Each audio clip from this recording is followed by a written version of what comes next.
A lien is a claim against collateral, against some asset that the creditor attaches this claim to.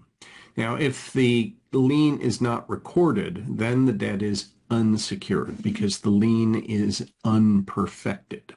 So if a creditor wants to have a security interest in, let's say, your car, your house, your business, the creditor needs to record the lien with some governmental entity, the correct or appropriate governmental entity.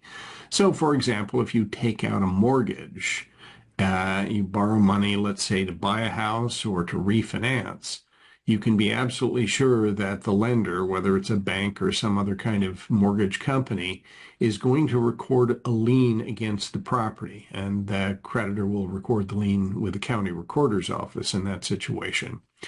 There are different kinds of liens.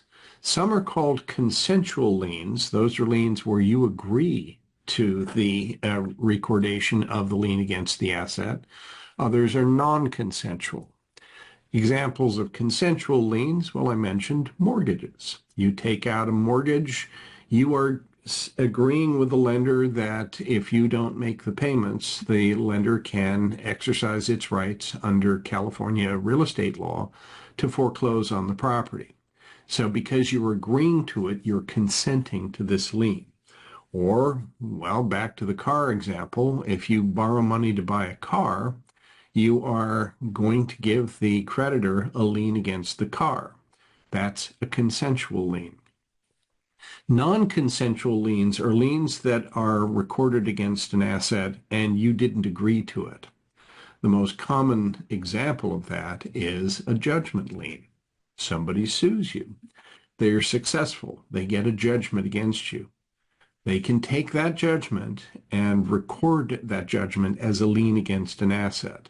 So if, for example, you own your own home, well, the creditor will record that judgment lien against the house. Another kind of lien that comes up is a mechanic's lien. You have someone do some work for you, you haven't paid, that person is going to record a mechanic's lien against the property. And one that I'm sure is not on the top of our favorites is a tax lien. If you don't make your tax payments, then the taxing authority will record a tax lien against your property.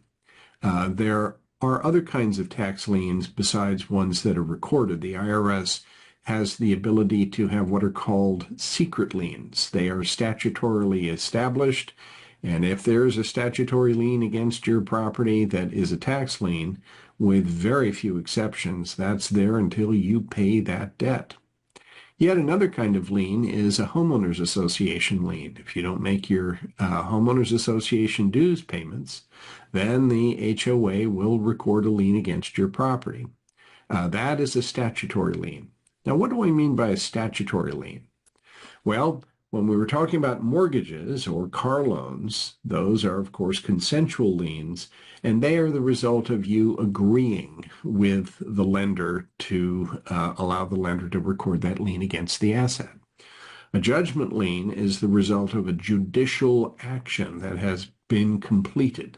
The creditor successfully sued you, got that judgment, and now is using that judgment to file a claim against an asset.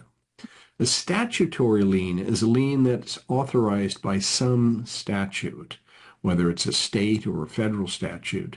And so, for example, a tax lien is authorized by federal statute if it's the IRS, state statute if it's the Franchise Tax Board. An HOA lien is a statutory lien because the HOAs have been successful in getting legislation enacted and signed into law that allows them to record liens against your condo, let's say, or your house if you're a member of an HOA and you haven't been making your dues payments. So yes, there are quite a few different kinds of liens. Yet another kind of lien that comes up if you have a business and let's say you're purchasing merchandise, you turn around and sell it, and you carry a balance with the vendor. The vendor may well have what's called a floating lien against the merchandise that you purchased. So you buy that stuff, the lender has a lien against the money that you're going to get when you sell the merchandise.